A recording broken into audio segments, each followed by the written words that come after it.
At about 2 hours into the program, of course, the program began with discussion of the incredible Wilshire crop circle, the one with 409 circles in it, right? Then at about midnight, I get a call from Keith Rowland, who says, Art, oh my, there's a new one. You've got to see it. It's a face. It's on my site. It's on our site now. So, a lot of you will have missed it. Not too far from the other Wilshire crop circle, there has appeared a face. It's a crop circle of a face. There can be no doubt about the fact that it is a face. All I can suggest is make your way right away to artbell.com. Oh, by the way, while you're there, check out my webcam picture of Yeti, our cat Yeti. Anyway, when you get there, just simply go to What's New. Oh, there's a headline up there now that I hadn't seen before. Art Bell's show inspires Majestic, the game Majestic. There's an interview with the fellow who created Majestic, and he credits this program for giving him the inspiration. That's pretty cool. I've even heard I may be in Majestic somewhere. I don't know. Anyway, if you look down, you'll see a third reported crop formation, then yet another reported crop formation. Doesn't matter. Go ahead and click on either one of those pages. There's a brand new one that looks to me like it was done by American natives. But the one that absolutely totaled everybody last night, 2 hours into the program, so I know a lot of you would have missed it, is the second one down. Oh, my God. It's a face. It's clearly a face done in acres of crops. It looks like macrame almost. And everybody called last night and said, what do you think Richard will say about this? Because, by God, it does look like the face on Mars. It really does look like the face on Mars. But others say it looks like the Shroud of Turin. Or it's human, they say. It's alien, they say. It's got some feline characteristics, I say. It's got a little geologic damage on the right side, I say. But in a moment, we'll find out what Richard C. Hoagland has to say about it. And that's, I think, what we all want to know. And that's what's coming. And then next hour, a Catholic bishop from Great Britain will be my guest, talking about, you're not going to believe this, vampires. He has killed a vampire. So all of that on tap tonight, all of that coming up directly. Stay right where you are.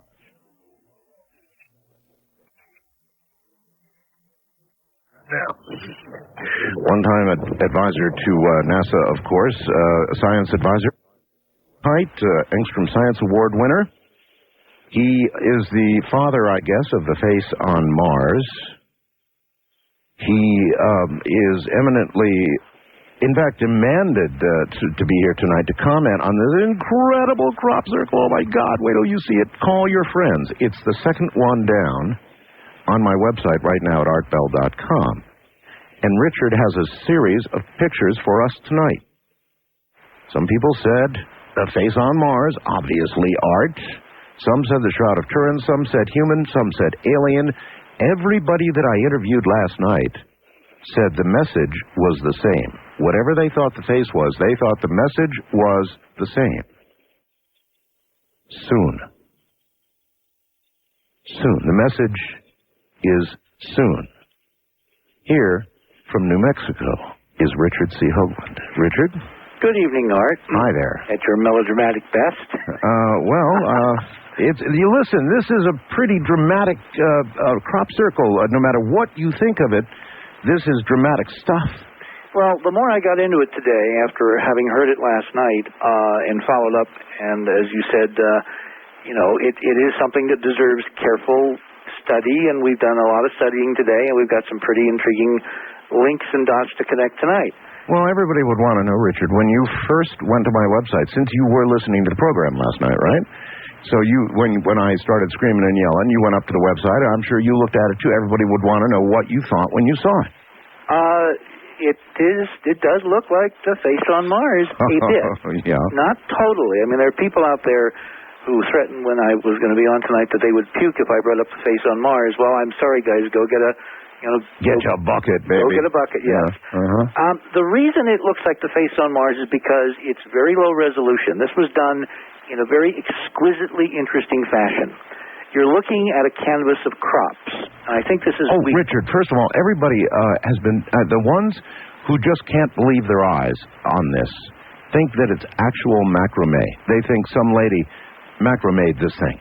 Yep, no, this is woven crops. This is woven wheat in August in central England. Yes. And the weaving and the pixel size of the little cells that make up a picture, like the dots in a newspaper picture... Yes. ...are specifically designed, obviously, to dismiss the idea that this was easily hoaxed. Because if you or I were to go out in the field, and try to start to do this thing is about 120 feet tall and maybe 75 feet wide. It's got the same proportions, by the way, as our friend on Mars, roughly. It has a left and right half. The right half is a little different from the left half. It's laid in a field at an angle to the tram lines. Look, on the right-hand side, clearly I see macrame erosion. Well, yeah, the cell size is bigger, but this is a very artistic and sophisticated production. And given that it appeared in one night, and it's got this intricate multiple levels of complexity. This isn't just a bunch of simple circles in a field. Right. This is an incredible, there are probably, I haven't counted all of them, but there are probably upwards of 200 individual little cells that are woven in the wheat to make this thing. And the size changes as you go from the right, which is the shadowed side, to the left, which is the sunlit side. The sun is supposed to be shining from the left. You can see a shadow of the nose on the right. You can see these deep eye sockets that indicate to me that we have a massive eyebrow ridge, a primitive hominid. Now, where have you heard me use that phrase before? But to describe the left-hand side of our friend on Mars, right? That's right. So I'm looking at this and I'm saying, okay. In fact, I can see the eyebrows. You're right. It thickens. Heavy-browed. This is a primitive hominid. It's not an alien. It's not a gray. It's none of those things. This is us, guys. This is what we used to look like if you were to get one of these forensic anthropologists that works for the Geographic. I never looked like that. You might have looked like that. Ancient ancestors. You would find, go to your National Geographic, the last several years of issues where they've dealt with anthropological issues, and you will see this type of image staring back at you as representative of what we used to be. So then you ask yourself, this is, by the way, the first time a face in this intricate manner has ever appeared at any of the, quote, crop circles at any time in the whole phenomenon going back to the 70s. Yeah, absolutely, ever. Nobody's ever seen this until now. This is one of a kind. It's, I'll remind everybody, 2001. All right, and a friend of mine made some projections about things that might happen in 2001 that, people might think about. So I started off thinking, okay, let's assume for a moment this is real. What would be the point? And I think I would agree with your emailers, Art, that the point is kind of a heads up. No, it was a caller's last night. I mean, everybody said the same thing. I kept asking, what's the message? If the message, they all said, soon. Okay. No matter what they thought it was, whether it was a Shroud of Turin or whether it was the face on Mars or whether it was an alien, soon is a message. Let us scroll down from where we have Hoagland images on your site. Okay, we've got to redirect people a little bit. In other words, go to my website, artbell.com, then go to program, tonight's guest info, then down to Richard C. Hoagland's name right there at the top, actually, and then simply click on New Crop Formation Images. That's what Richard has put up tonight for us to look at. Yeah, we've got 7 images arrayed, 1 through 7, top to bottom. Right. And the one we've been discussing is the first image. So you're now going to want to, when you get to that link, go down to image number 2. And this is where things for me, about midday, got really exciting. Because what you see there is a wide-angle aerial shot taken in the last few days. This, by the way, image appeared on August 19th, as near as we can find out. Right. All right. You're referring to the face, right? Well, the face image. But what I didn't know until I saw this shot is that a few days earlier, around the 14th, there had been another image in the same field, a couple hundred feet away, and it's across the fence line from a very prestigious English Defense Department radio telescope facility. Richard, that radio telescope in the picture is pointed straight up. Up. Yep. Well, in other shots, you're going to see this pointed at different angles. I mean, radio telescopes are usually parked straight up so the wind doesn't damage the bearings and all that. Of course. So we don't know when this was taken, except it was a few days, and we don't know what the research program was. For a matter of scale, this is a 25-meter dish. That's about 80 feet. All right? Yes, so now use that's good scale. Since you're about at the same distance from the crop circle. They're not really circles. They're glyphs. You're about the same distance from the glyphs as you are from the telescope bowl, the dish. Yes. So use your fingers and see how big the two glyphs in the field across the fence are. Oh, very, very, very good point. Yes. Oh, that's easy to do. Sure. That gives you the scale. So we're dealing with hundreds of feet. Now the one you can see the face up there, upside down. Oh, indeed. Yes. Okay. Yes. To the left and bottom, there's this. It looks like somebody's rug. In fact, it was called the Persian rug for a while, for a couple of days. I thought Native American when I saw it. Well, somebody said Persian. So now if you scroll down to image number 3, this is a close-up of the Persian rug, which appeared around the 14th, about 5 days before the, quote, face. We'll come back to the face. Yeah, by Lucy Pringle, as a matter of fact. This was taken by your guest last night. That's right. Hanging out of a Cessna, I guess. That's right. Anyway, what's remarkable about this image is, as I looked at it, and I hadn't been to the web, haven't been to the, the Enterprise conference where this is being vigorously discussed, hadn't been to any of the crop circle sites. As I looked at this, I said, darn, this looks familiar. I've Really? seen this somewhere. Really? And then it hit me that it looked like the Arecibo radio message that was sent from the giant Arecibo radio telescope in Puerto Rico. Oh, my God. In November of 1974. Whoa. Now, back up, Richard. What about this reminds you of that? Just the layout. The fact that it was rectangular, that it had dots and dashes. It looked like it had digital stuff. So then I went to the websites over in England, the Crop Circle Connector and others, right. And lo and behold, other people had figured this out. And on image number 4, you see our face image in the middle. On the left is the Persian rug.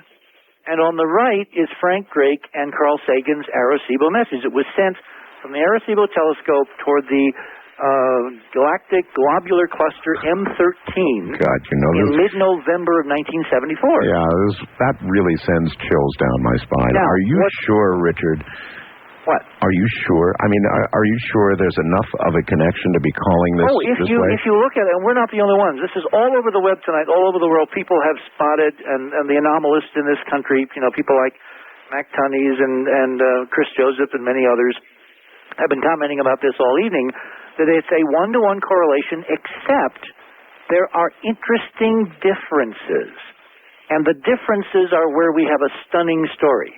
All right? So let me now go down to image 5. Because as I delved deeper into this, like about 3 or 4 in the afternoon, I found that exactly 1 year ago, on this date, August 14th, 2000, another crop circle had appeared in the same field across from the... By God, there it is. Right out there. You see the radio dish? Yep. Look at this extraordinary, highly geometric glyph that appeared. Now, if you go back up to image number 2, can you see where the bend of the field is? Yes. And go back down to image number 5. Yes. It's in the same place. Yes. As the message. Yes.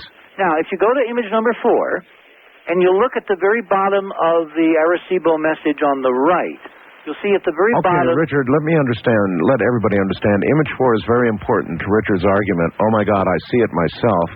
Richard, oh, my God. The image on the right, you're telling me, is the Arecibo message that was sent. The image on the left is the crop circle? Yes. The image in the center... Crop glyph. It's not a circle. Come on. Well, okay. I guess we can't avoid calling them that when they're in crops. Crop glyph, then. The image in the center is the face that appears up in image number 2, right a few hundred feet away. Holy appeared crap. 5 days later. I just can't say the other thing. So, holy crap. Richard, obviously... it's going to get better. Okay. All right. Look at the bottom of the Arecibo message. Right. The very thing at the bottom, that curved line with the little M, yes, is the Arecibo telescope. and the M is the way the signal bounces from the feed and is sent out into space. It's a schematic drawing of how signals go from radio telescopes. Yes. At the bottom of the glyph on the left...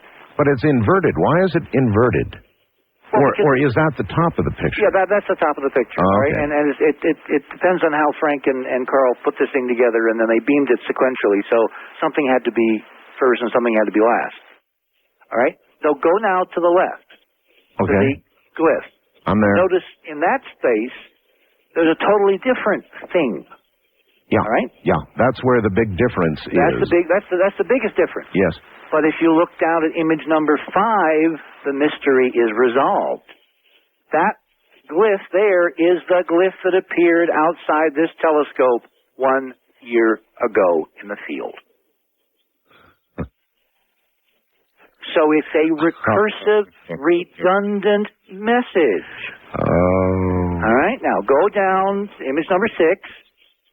This is now the detailed binary decoding. Remember, this Arecibo message was a series of ones and zeros sent in binary code. That's right. By our dear friends Carl and Frank out to M13. It would take 26,000 light years to get there, 26,000 years, because that's as far away as M13 is.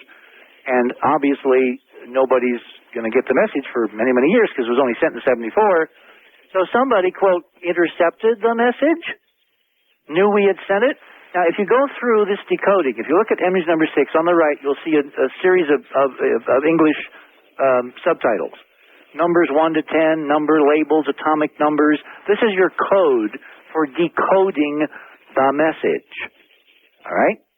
And if you look about midway down around where the little figure of the guy is in the middle, there's a little humanoid figure. I see him, yes. Height of human. Yes. Compared to the size of the Arecibo dish. Got it. And then you've got above that the DNA double helix, number of nucleic acids, et cetera, et cetera. Right. And then there's a solar system thingy down at the underneath the little hominid figure. Right. Okay. If you go, well, let's go back up. Let's go up to image number 4, and you look carefully at the glyph on the left. There are differences between what they sent from Arecibo and what came back in the field near Chilbolton 5 days ago. And those differences, there are a number of people, Mac Tunnies is one, and others who are working tonight on comparing the differences to see what, in fact, whoever sent this is trying to say. But Richard, put simply, I think you have just proven to me that either one of two things. Either somebody incredibly technical is driving these two guys with boards and chains, or we have just been answered. Yeah, it could look. We just got an answer. Like we've got an answer, and what's very sophisticated about this is that it's differences in the DNA, differences in the sending solar system, differences in the figure. Now let me cluster on the figure. We've got 30 seconds to the bottom of the hour. Yeah. Look at the figure between the right and the left. Let's go to the Arecibo message. You see how it's Mr. Pinhead? Yes, yes. All right. Look at the figure on the left in the crop glyph. Big head. It's Mr. Big Head. Now, this, I think, is a very important point because in every Hollywood movie I've ever seen, including my friend Gene's, the Menagerie, the Star Trek that won the awards. Yes. The intelligence of your aliens is measured by the size of their heads. All right. Listen, hold it right there, Richard. We'll come back and talk about the size of heads in a moment. Richard C. Hoagland is my guest. Good morning, everybody. Image 4 will cause little tingly feelings to go down your spine. The right-hand image is the one we sent, the message we sent from Arecibo.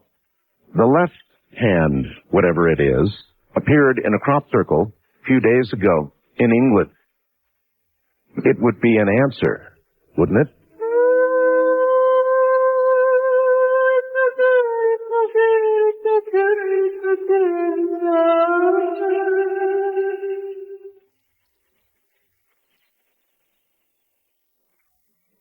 Once again, Richard C. Hoagland. Richard, welcome back. Hi there.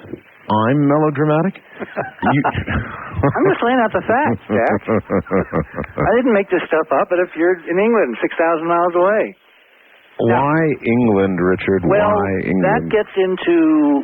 All right, let me do a little speculating here, all right? Our thesis from the time I really got into the Mars business and looked at the face and all the linkages and everything is that there was a terrestrial connection.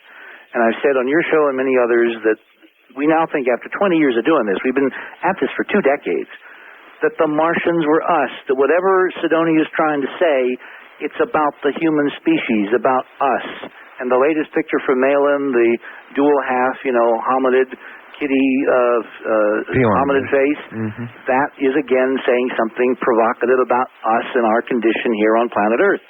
Now we have a crop glyph. 2 of them appear in a field right across from a very sophisticated radio facility which is dedicated to radio communication. In fact, it is run by the Radio Communications Research Unit of Britain. Such a blowaway. Which is about... it's right across the fence. I know. I'd love to talk to these guys and say, did you guys see anything, hear anything? People see these pictures. Were you out there at night doing something? The one at the right with the small head. Yes. That's the Arecibo message. Mankind as we sent. And that Arecibo message went out when? November 16th, I think, 1974. 1974. Yeah, it was mid-November. I don't know the exact date. Don't remember the exact date. But on the left is this crop glyph, almost duplicating it, with a much bigger head. So what I am saying, back to the connections, is that this is a message about us. It's always been about us, everybody. This is not about aliens. It's about us, the hidden history of humankind. And somehow we're a lot more interesting than we have given ourselves credit for being, and somebody is now trying to point it out. Now, there are other levels of this message that are pretty intriguing. On the Arecibo message art, on the right, yes, you got the big telescope at the bottom. Yes. The telescope is kind of like the punctuation. You got the whole message from the top down to the telescope. Yes. What does a telescope factor into the message? It's the means of sending the message. Sure. It's the technology that we used. Right. Now, if you go to the left-hand glyph... There's a change. There's a change. That crop circle, or that crop glyph, is in the place of the telescope in the right-hand message. And if I were to guess what it was showing, Richard, there's a box in the middle, and there appears to be... Well, look at image 5, all right? Remember, this is a schematic. They had to scrunch it into this little place that they used to place it. But the real one is right down below it in image 5. I would say it shows a two-way transmission. It could even be a repeater. It shows some kind of technology. Yes, some kind of repeater. Send this message. Now, everybody's wondered for years... Or, Richard, to repeat the message. If you look carefully, it's a box with emanations on both sides. Well, but that's the glyph that appeared a year ago. Right. Look at image number 5. See where it says PRS? That's, what's her name, Pringle, at year 2000? Yes. That appeared on August 14th a year ago. It also appears to show a symmetrical, we could imagine possibly, how could you imagine, could that be another way of showing the same thing? Well, I think the fact that this appeared next to this radio telescope... Somewhat meaningful. Is it meaningful and is the idea of equivalence. Holy smokes, You've got your technology... This is our technology. Right. Now, we have got, back in, 87, when I started, the Monument series, the iterations of Monuments of Mars, the crop glyphs were just coming into their own, and in one of the later editions, edition 2 or 3, I put in decoded crop glyphs from the English collection and found that some of those crop glyphs, before the internet, before everybody got into this and they could talk freely and send images and basically mess up the data stream, we found stunning correlations between the math and geometry at Sidonia and the math and geometry in the crop glyphs, particularly one called Barbary Castle. And what I said then was somebody at Sidonia and somebody in the crop glyphs was trying to tell us about hyperdimensional physics. This alternate technology that, if we're right, allows you to bypass the speed of light, send signals or people or information or whatever across the galaxy, across the universe in a twinkling of an eye through another dimension. And what it looks like at the Chill-Bolton telescope last year, somebody was basically saying, you've got your technology, this is how our technology works. Now you flash forward the film a year to a few days ago. And then you got the Arecibo message repeated with elegant differences, and in the bottom You got the technology part. You go to the left and you have this same circle replicated, and that's what I think the message is trying to say. This is how we do this. This is how you do that. You know, Richard, if you and I are sitting here talking about this tonight, somewhere in our governments even around the world, this is getting noticed. Of course. Well, they listen to you. You know that. Every time I come on, they listen to me. We know that. I'm serious. This has got to be... I used to have a guy that would actually call me up from Houston, and he would hold the phone up, and you could hear the echoing of the Art Bell show when I was on in the speakers in Houston in the Johnson Space Center. Yes, echoing off your statue. Yeah. Anyway, off my, many statues.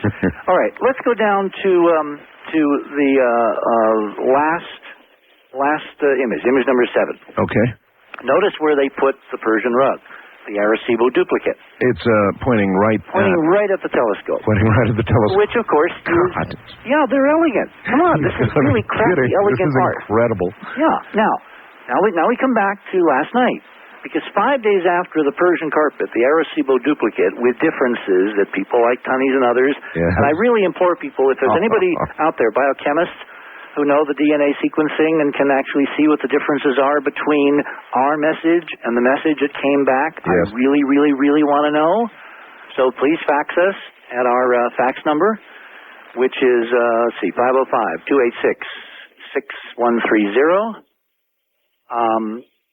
And I also want anybody who is, working on this right now, and some of the messages this afternoon I saw, to, send me messages through the private links that you already have, because we have to crack this. I don't think we had a lot of time. I think this is saying school is about up. Something's going to happen in this year. Soon.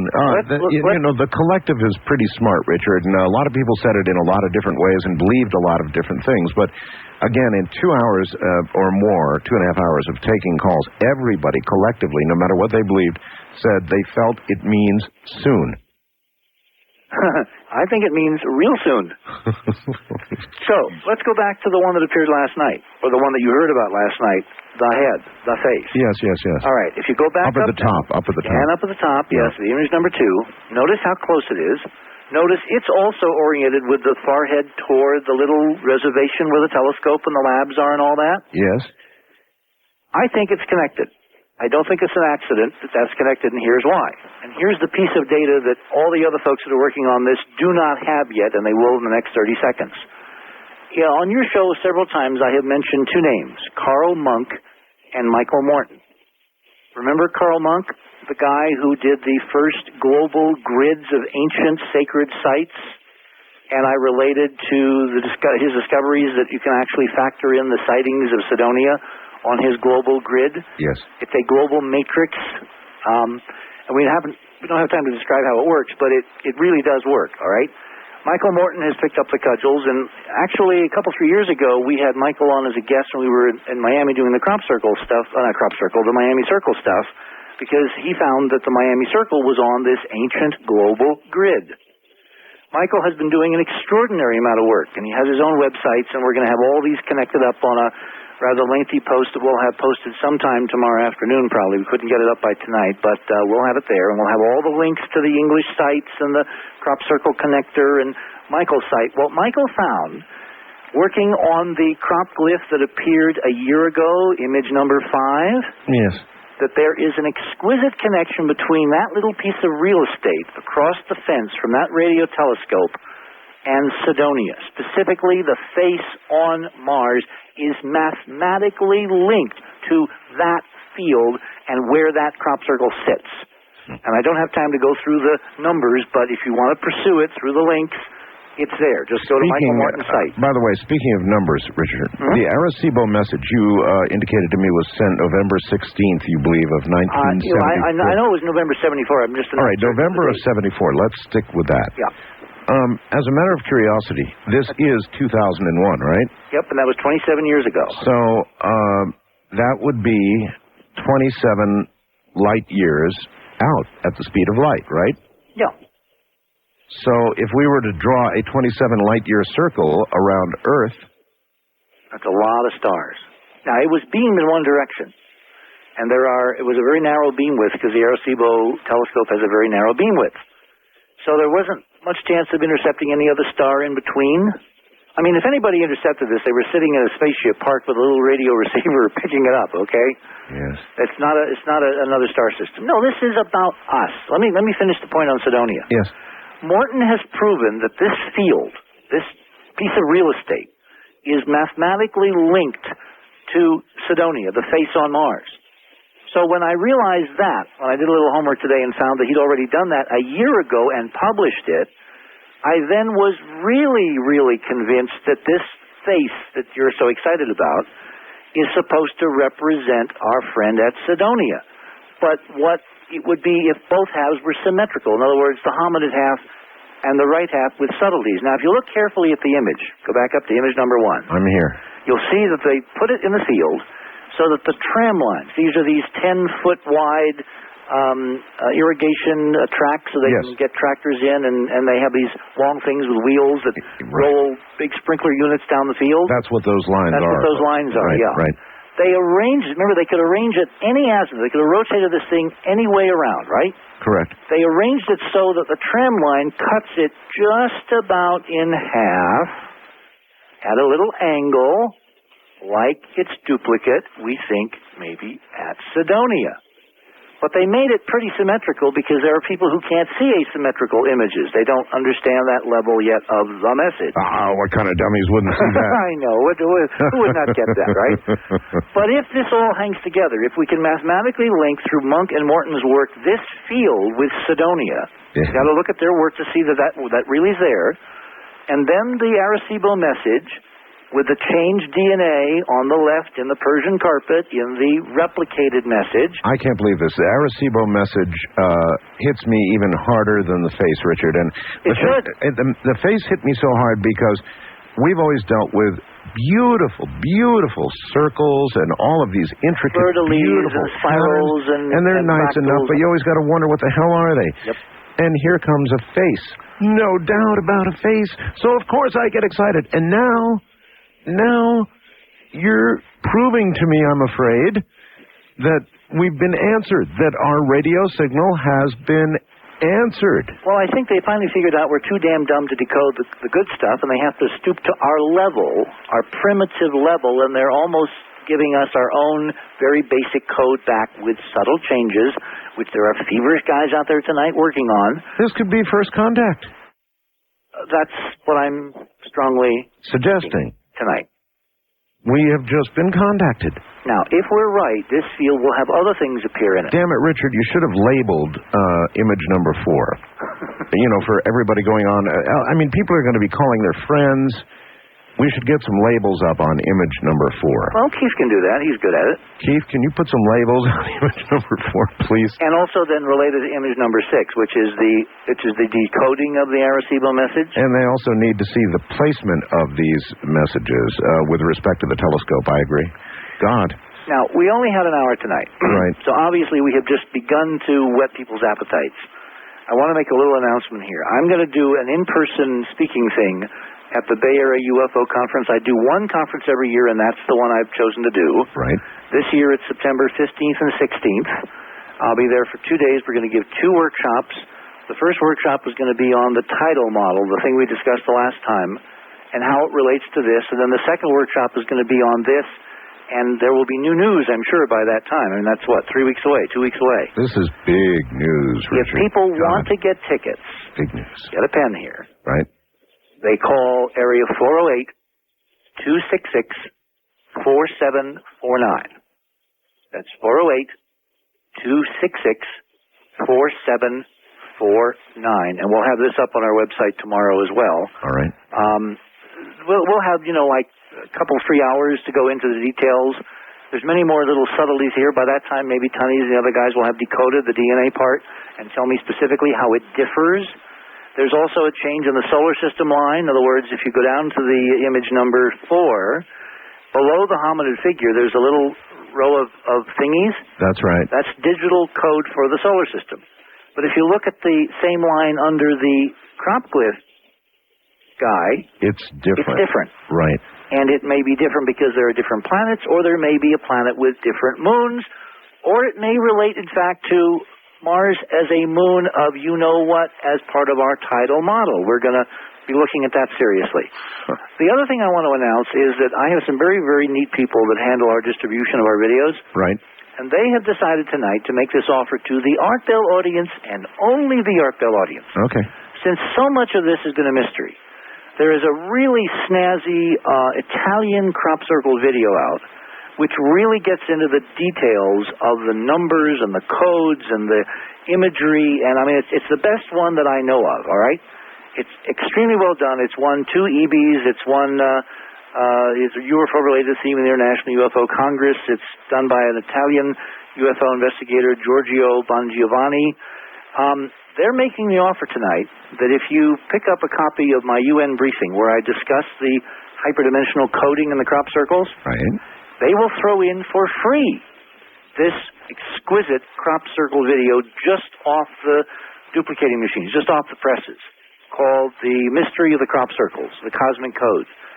And so you get one for free, and it's the one that's highly relevant to your background in terms of what may be about to happen next. So if you want that little deal, you call 1-800-350-4639. That's 1-800-350-4639. All right. Richard, is there any way that the evidence that you've seen you've presented to us all tonight doesn't mean contact? Unless we're looking at a hoax. All right, an outright hoax. I refuse. Richard, I refuse to believe that somebody could be technically minded enough to drive people with boards and chains to do this. I don't believe it. But let me tell you why it works either way. If it's real, obviously it's imminent contact, and I think it's contact about us and our heritage. People keep saying, "Why England? Why England?" This is a few miles from Stonehenge, which has the same hyperdimensional numbers as Sidonia. Go to Monk, go to Morton, go to us, look up the numbers, and you'll see that case is made. People haven't been paying attention because it wasn't time. It's now time. It's 2001. We're on some kind of clock, as I've been saying for the last year and a half. If it's fake art, all right, it means it was faked by somebody with extremely sophisticated knowledge, number one, okay? This isn't Doug and Dave. This is somebody in the Defense Intelligence Establishment. Yes. All right? At the very least. At the very least. And number two, it's somebody who knows things they shouldn't know and are relating things they shouldn't know. And maybe it's an inside leak of this important information. So it works either way. All right. This is not a bunch of amateurs that have nothing better to do on a Saturday night. Just what I was going to say. No amateur work here either way. All right, Richard, as always, thank you for being here. And thank you for being there. Good night, my friend. You too. All right. Get to my website. Crawl, run, get to my website. You're just not going to believe this stuff. Nights in white satin, never reaching the end. Letters I've written, never meaning to send. Beauty I'd always been with these eyes before. Just what the truth is, I can't say anymore. The baby fool goes sweet, dying hard to recreate what they're yet to be created. Once in her life, she musters a smile for his nostalgic death. Never coming near what you wanted to say, only to realize there never really was me anything in his life. He never made something close. As she rises to her apology, anybody else would surely know. Watching her go.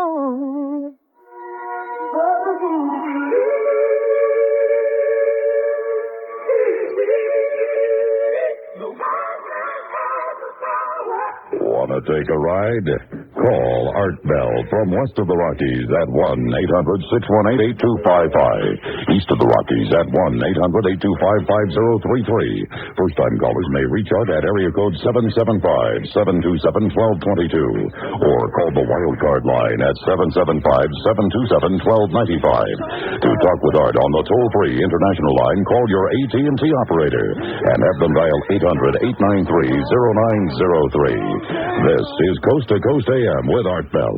I have never had the pleasure, the honor of speaking to a bishop in the church, and I'm about to have that. We're going all the way to Great Britain to speak with the Right Reverend Sean Manchester, who is a bishop and a vampire hunter.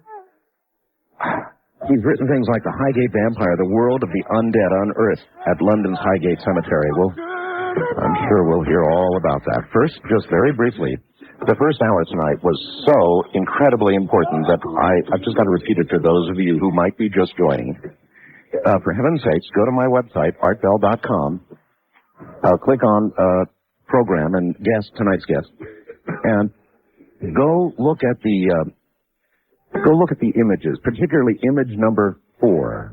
On the left is I'll put it down. You'll see where it actually was in front of a radio telescope, which we didn't know. It's a glip, obviously, on the left, that was just received, and on the right, transmitted in November of 1974 from Arecibo. I happen to be wearing an Arecibo T-shirt tonight, you can see if you take a look at my webcam. The message transmitted from Arecibo, and on the left, obviously, the answer just received from space. In the middle, the face, first time we ever received a face in a crop circle of what seems to be a human, perhaps early human, Richard Hoagland says, face. It's all on my website right now. Go take a look for yourself. In a moment, we kind of switch gears, go all the way to Great Britain, and this one's going to probably be a little scary. So if you're easily scared, you might want to tune out right now. If you think your constitution can handle it, then stick around.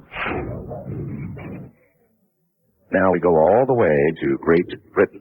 Talk to a bishop, the Reverend Sean Manchester, bishop and primate holding dignity of archbishop, bishop in the Old Catholic Church, consecrated for October of 1991. Lord Bishop of the Ancient See of Glastonbury, and much more. He's written so much, The Highgate Vampire, From Satan to Christ, Mad, Bad, and Dangerous to Know, The Grail Church, The Vampire Hunter's Handbook, and Carmel, A Vampire Tale. Born towards the end of a nightmare that reduced much of Europe to a wasteland, Sean Manchester, as an only child, played in the avenues of somber forest trees in Lord Byron's gloomy abode. Newstead Abbey Park, where the fading twilight coupled with the moan in leafy woods to herald the last tangible breath of the Romantic movement. His beloved mother was born at the end of the Great War, and it is via this side of the family that the Byron connection is inherited. Here is the Right Reverend Sean Manchester. Welcome to the program. Well, good evening.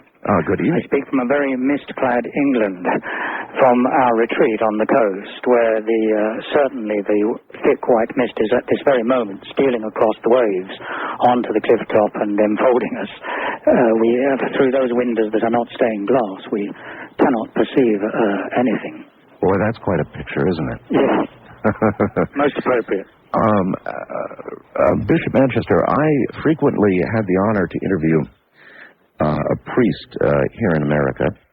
Yes. I wonder if you know who I'm talking about, a famous exorcist. His name was Father Malachi Martin. Yes, I never had the pleasure, unfortunately. He was an incredible man, Bishop, and I understand that you, too, have been performing the rite of exorcism for some time. Yes, I entered the minor order of exorcist in early 1973. And my predecessors are all gone now. In those who were clergy, Reverend Montague Summers, Father Brockhard Sewell, he's quite recently, of course, departed. And as a layperson who was a vampirologist for sure was the late Professor Dr. Devundra P. Varma, author of The Gothic Flame. He died tragically, whilst giving a lecture tour some time ago, I dedicated my handbook actually to Dr. Varma, who was a close colleague and someone I admired. In fact, we had a mutual admiration. He was a member of the Byron Society and very kindly reviewed my biography of Lady Caroline Lamb for their journal.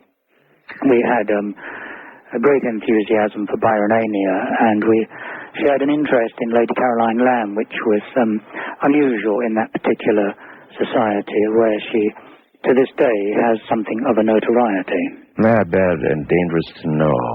That's the epithet coined by Lady Caroline to describe Lord Byron after her first meeting, that she confided that to her personal journal, and the words thereafter were ever associated with his lordship. But of course they were every bit as much appropriate to Lady Caroline as to him, though neither were mad nor bad. Bishop, I would like to ask you a little bit about evil itself. Father Malachi Martin told me, I asked him, look, what's happening? You know, he was in New York City, that's where he was headquartered, and he said that the need or the number of exorcisms in his area alone, that's all he could really talk about in New York, had gone up about 800% in recent years. 800%. That's a pretty big increase in the amount of evil about, is it not? Yes, it doesn't surprise me to hear that figure.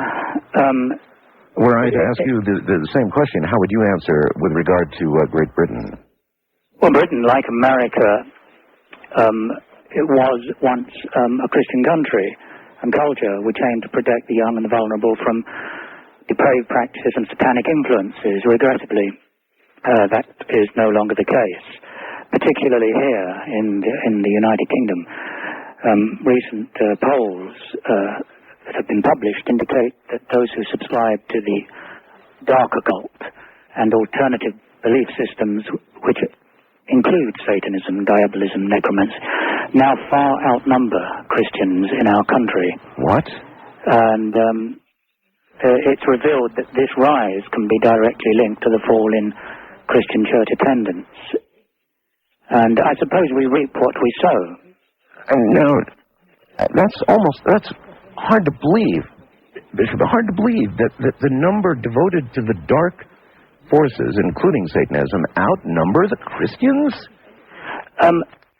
Not just diabolists and people engaged in malefic occultism, but people who embrace alternative belief systems that are sometimes collectively described under that umbrella New Age. But of course, within New Ageism comes the theosophical beliefs that and kindred beliefs that were the foundation of much of modern witchcraft, and are bedfellows with much else in the occult. It's difficult to talk about the occult without it becoming dark.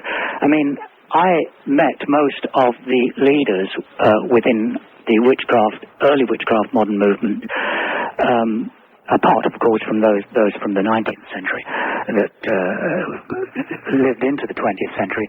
But I met them in the 60s, and I got to know them slightly well. And they would later be described as the best of their kind, the white witches, the white pagans, the ones that would do no harm, and in fact whose own writings have become textbooks used in adult education centres.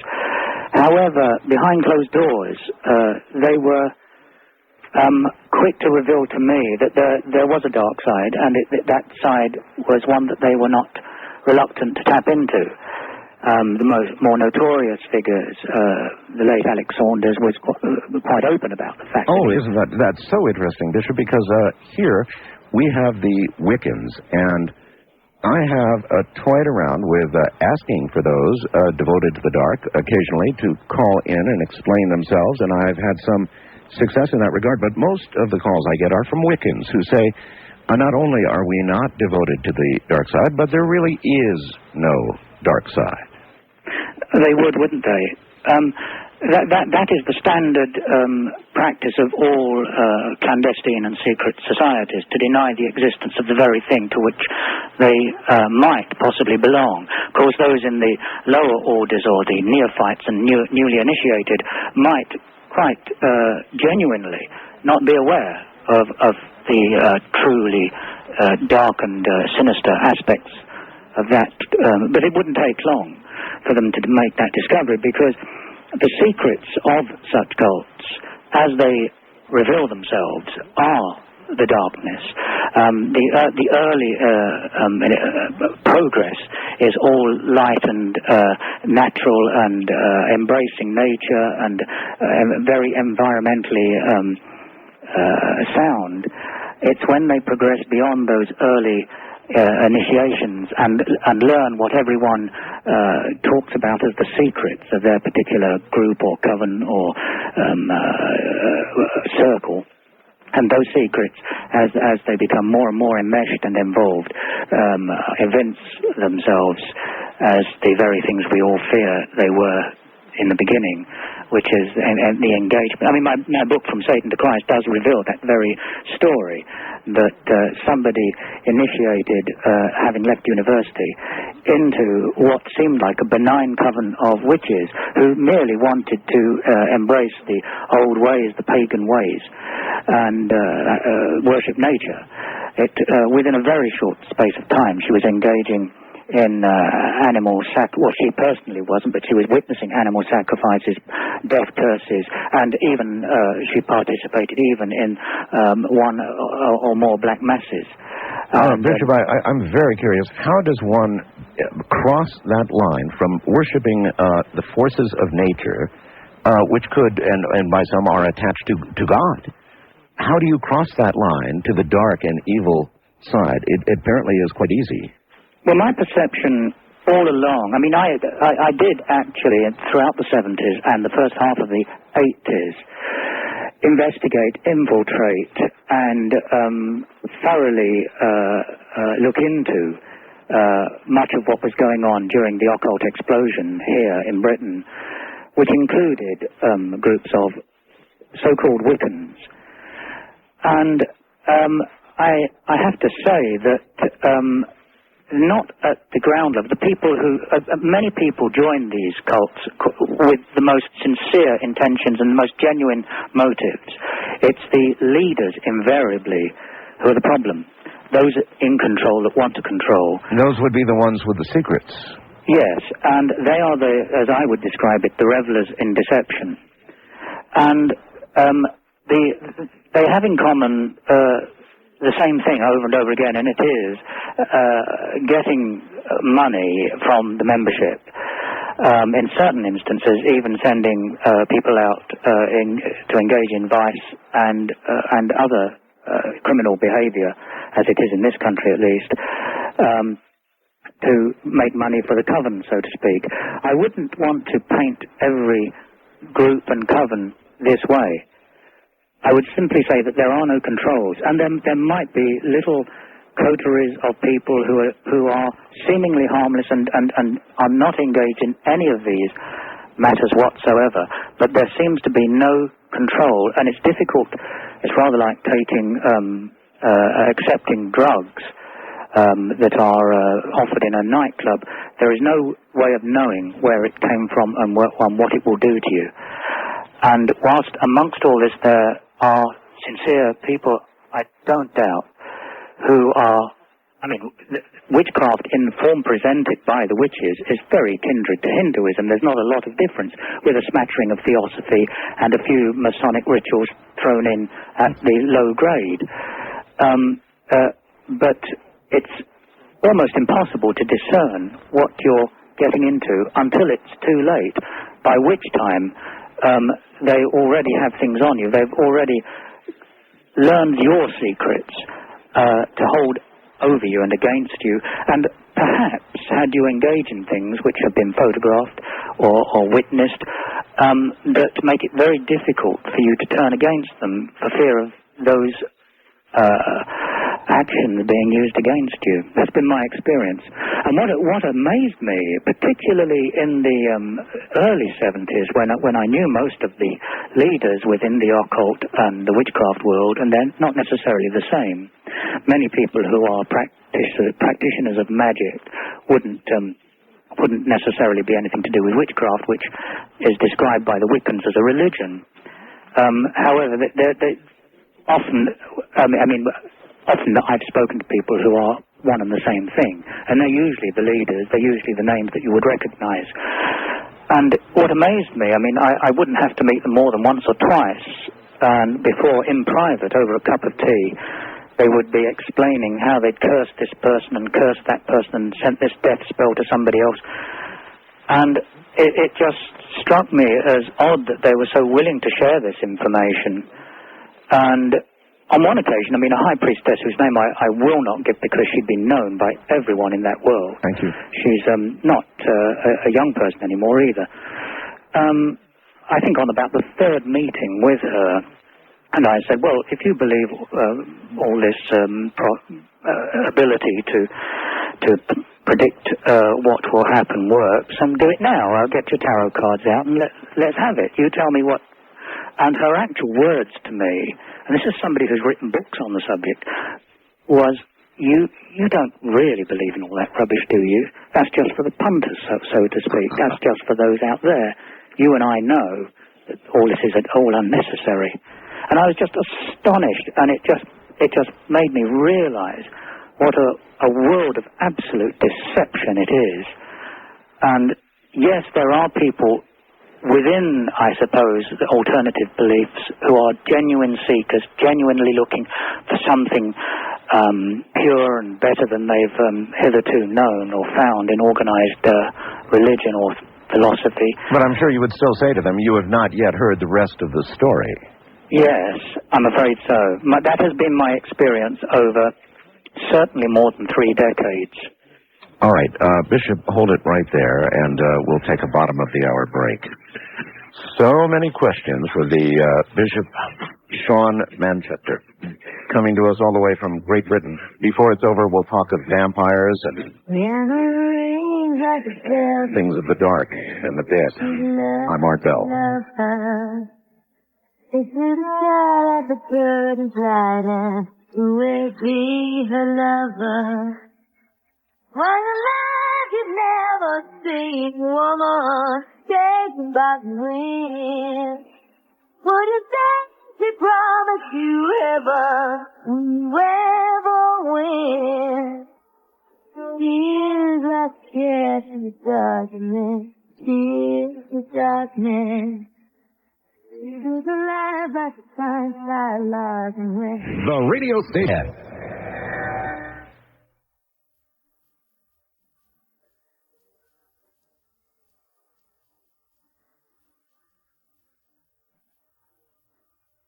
I've had nothing but bad luck.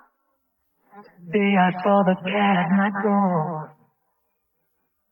So I came into you, sweet lady. Crystal ball on the table, showing the future, the past. Same cat with them evil eyes, and I knew it was a spell she cast. She's just a devil woman, it's for mine. Wanna take a ride? Well, call Art Bell from west of the Rockies at 1-800-618-8255. East of the Rockies at 1-800-825-5033. First-time callers may reach Art at 1-775-727-1222. The wildcard line is open at 1-775-727-1295. And to reach Art on the toll-free international line, call your AT&T operator and have them dial 800-893-0903. This is Coast to Coast AM with Art Bell on the Premier Radio Network. From Great Britain, my guest is Bishop Sean Manchester, who sounds so much like Father Malachi Martin in some ways that it gives me the chills. We're talking of things evil, good and evil, but a bit on the dark side tonight, so this kind of thing gets to you, why you're going to want to turn your radio off. Stay right where you are. Back now to the somewhat misty, probably cool atmosphere in Bishop Manchester's part of England. Back to you, sir. A lot of people here in America say that there is no real evil. There is evil in the mind of man as there is good, but there is no real evil, a separate entity, an evil entity, a devil, Satan. It's not real. Bishop? Yes, I understand that. And what I suppose caused me to enter a crusade, a lifelong crusade against evil, or the devil even, is and indeed to eventually, from the mid-80s, run a ministry to those in the cults and the occult where evil is certainly apparent, were my experiences, not least my experience with supernatural evil. I mean, most people are familiar with that abstract evil, which is an absence of something, where something is missing. In a person, it, I suppose, would reveal itself as a lack of conscience, a complete unwillingness to recognize any moral code. For example, a small child who kills, we have many of them in America, and has absolutely no regrets, simply will recite what was done with actually some glee and rather blank eyes. Yes, absolutely. That is a sort of an abstract conception. It isn't genuine evil. It's simply the lack of good. It's the lack of a moral code. But evil, in reality, is gloomy, monotonous, barren, and boring. And when one faces that sort of absence of good, it's deeply depressing. But there is something beyond that which is more linked with the devil. And I even quote a late pope from the early 70s from a speech he delivered in 1972, where he said, "Evil is not merely a lack of something, but an effective agent, a living spiritual being, perverted and perverting, a terrible reality, mysterious and frightening." And I'm afraid I would have to agree with that analysis and definition of what is in effect supernatural evil, that would, I suppose, encompass the world of demons. Few can deny there are unseen forces, influences at work. It's how we define them that makes it interesting. Bishop, you have done exorcisms. Could I talk you into describing for me what an exorcism is like when it's done? What is an exorcism like? Well, exorcism is a last stand. It's the last thing you do after you've exhausted all other possibilities. It is literally what Christians are called upon, all Christians actually, in the Gospel of Mark, chapter 16, I think verse 17. Believers will cast out demons in my name, is the actual quote. And it is the attempt to remove a demonic presence. The Catholic Church, it is my understanding, does a whole lot of validation, even going to committees and all kinds of things before it will finally authorize officially an exorcism. And I assume that what they're looking for is something that crosses the line that you just talked about a little while ago. Not the evil within, not the evil or with the absence of something, but the evil that has crossed that line, possession, actual possession. Is that a demonic force? A demonic force, yes. Yes, it's a little worrying today how few in the church, any church really in the West, of the who consider themselves to be part of the Holy Catholic and Apostolic Church, including Anglicans and Church of England, how few of them are able to perform the rite of exorcism, even if their bishop were to give them permission. It's extremely worrying that I hear from so many ordinary people who've been to their local priest and have brought their concerns and mentioned the possible need for exorcism. And been turned away. And the priest has simply not been equipped to even discuss it, much less carry it out. Now, as a layperson, that doesn't make sense to me, because a priest, of course, believes absolutely in God, and I would think you would have hoped so. Yes. I mean, I'm very concerned. You've heard me criticizing the alternative belief systems that have more or less grown out of the 60s occult explosion, largely influenced by the writings and philosophies of two 19th-20th century occultists, namely Aleister Crowley and Gerald Gardner, and that is where modern witchcraft and modern paganism more or less has its roots. There isn't much to... you can't really go back a lot further than that. You've heard me cast some criticism in their direction. Yes. I would equally admonish many of the mainstream churches, particularly in the West, for disarming themselves. I mean, Archbishop Emmanuel Malingo, who is a Roman Catholic archbishop, has been more or less under technical house arrest since being so, perhaps almost too willing, some would say, to perform exorcisms, which the church is less willing to do. And his actual words are that the Christ Church is defenseless now against the wiles of the devil. Above all, they succeeded in making many Christians think that the devil does not exist. It is curious, to say the least, why this has happened since the last war, but it has happened. Perhaps this would be some clue. Father Malachi Martin was very close to a couple of popes, very close. Yes. And he wrote a couple of books clearly saying that it was his belief that there is evil and has been for some time within the walls of the Vatican itself. That is a commonly held belief by traditionalists, people on the traditional wing of the Catholic Church. And I find it difficult to be persuaded otherwise also.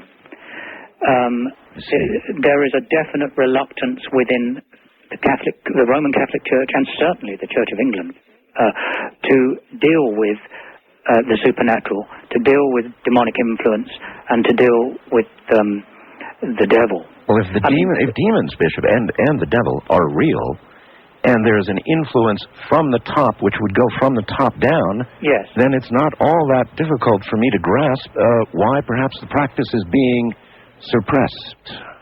Absolutely.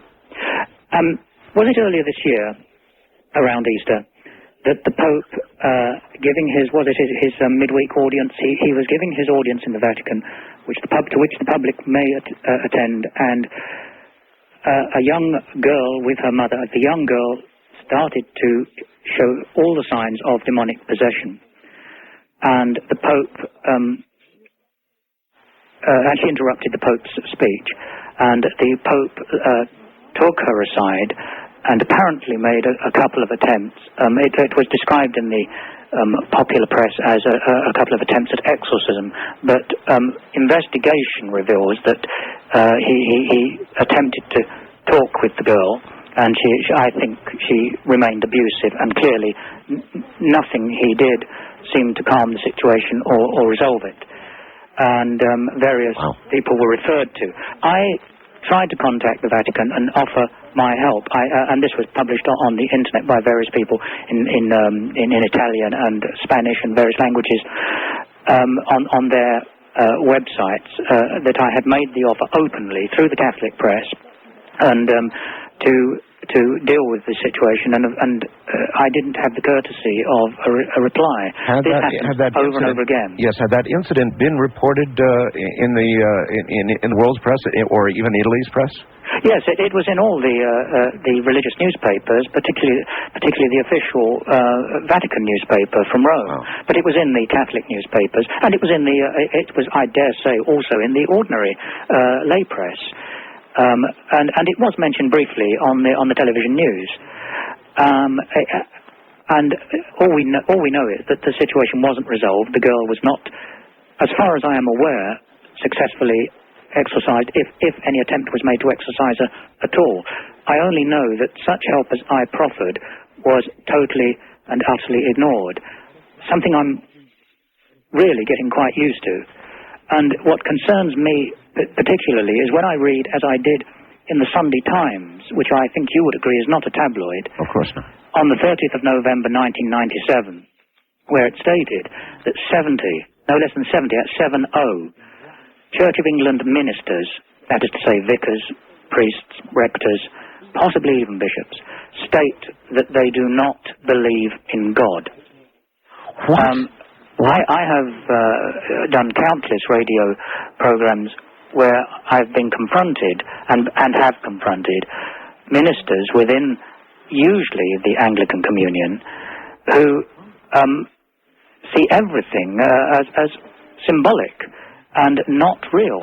That certainly don't subscribe to any form of the supernatural. They see everything, including God, as symbolic. Figuratively, and they just treat everything as an analogy. There is a movement here. Yes, you see, I thought that's what we did out here in the lay community. And that's part of the problem. And if I'm critical of people within alternative belief systems, and I am, I'm equally, if not more, and possibly more critical of those within the church, mainstream churchianity in particular, who are simply not doing their job. And when I've confronted them individually on programs, I've wondered what on earth are they doing wearing a dog collar? Why on earth aren't they counselors? They clearly are not abiding by the rules of the organization they've joined. Bishop, out here it said that evil occurs when good men do nothing.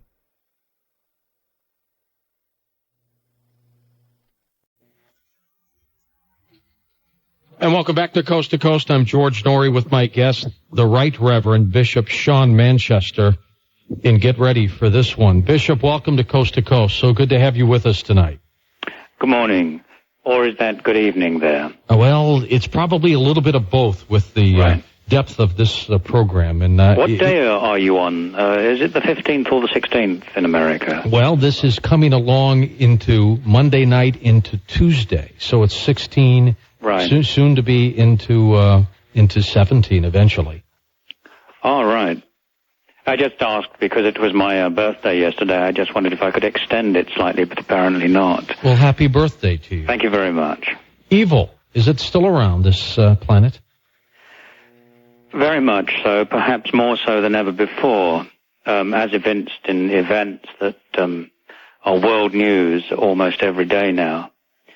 Traditional Christianity has steadily continued to defend the classical paradigms, despite many modernists today no longer subscribing to a literal supernatural reality that personifies evil.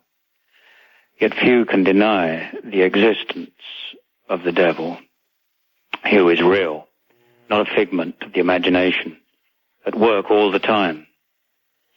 He will eventually be judged by God, but I believe, as do all traditionalists, that he exists as a personal and real form and entity. There are two reasons, basically. One, because the Bible says so, and the other is because I've confronted him personally. And I want to hear about that story of the confrontation and what got you to specialize, if I can use that word, in this field. There are many reasons, and it's complex. There are the more intimate reasons to do with my early life, which chronicled briefly in some of my written works. But equally, around the time I joined the Roman Catholic Church, in the early 60s, would have been around the time the Second Vatican Council was beginning to bite.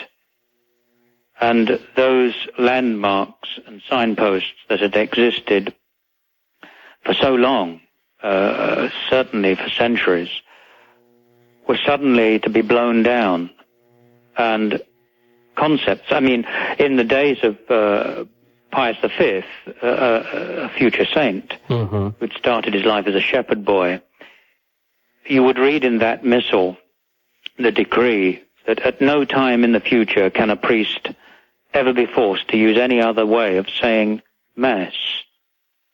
And in order once for all to preclude any scruples of conscience and fear of ecclesiastical penalties and censures, we declare herewith that it is by virtue of our apostolic authority that this decree must last in perpetuity and can never at a future date be revoked or legally amended.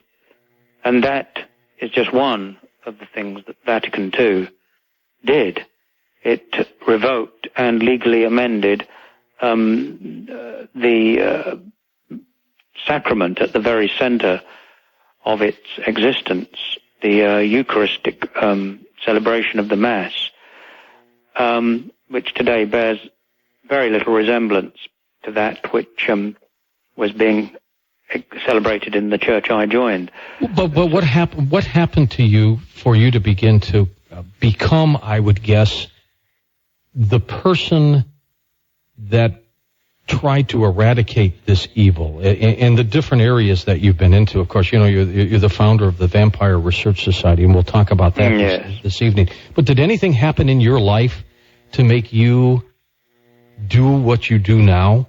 Well, on that level, I became aware in the early 60s that things were not as they should be. The priest who instructed me admitted as much himself, but he didn't seem to mind.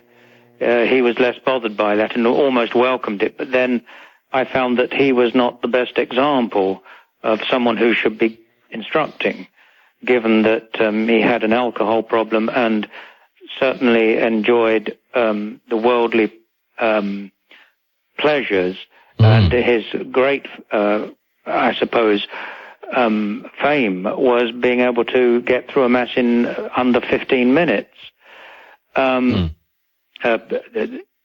This didn't appeal to me enormously. And at first I just thought this was a sign of the times, that one had to realize that things change. But then as I progressed, I realized that there was much more to it than that, that things don't, in fact, have to change at all, and that since the last World War, the Second World War, there has been very likely an orchestrated conspiratorial effort to undermine the, amongst other institutions, certainly the Church, and certainly the Roman Catholic Church, and that what I was witnessing was the consequence of those who had joined seminaries at the end of the last World War and were now in positions of authority. Some people would go so far as to describe them as Satanists. Others would simply say they were people who had different ambitions to those one would normally associate with the Church. And on that level, I became very much aware that there was something afoot which was, to my mind, dark and sinister. On an entirely personal level, I think, bearing in mind where I was raised in the early years, in these somber avenues of Sherwood Forest, in the grounds of Newstead Abbey Park, where my grandparents lived, very close to Newstead Abbey, the ruin inhabited by the Byrons for many centuries. And is this the same Sherwood Forest that the legendary Robin Hood was yes. in? Oh, really? Yes. And my grandmother encountered, and not a person who at all believed in such things, I hasten to add, encountered what can only be described as a malign and malevolent spectre of some sort on more than one occasion, but on the last it did cause her to fall down a large rockery, and she became so terrified by this nocturnal presence that would, I think, normally appear at either just after twilight, when she was just doing the final things that one does. Yes. Living in a woodland. They owned some 20 to 30 acres of woodland within Newstead Abbey Park. And she was so terrified that she persuaded my grandfather to consider relocation, which he did, and he was having a house built at Woollerton Park nearby.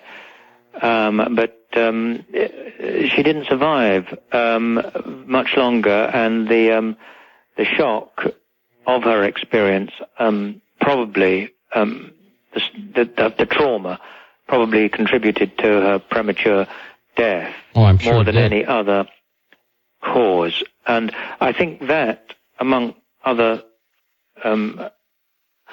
experiences, triggered my crusade, you might say.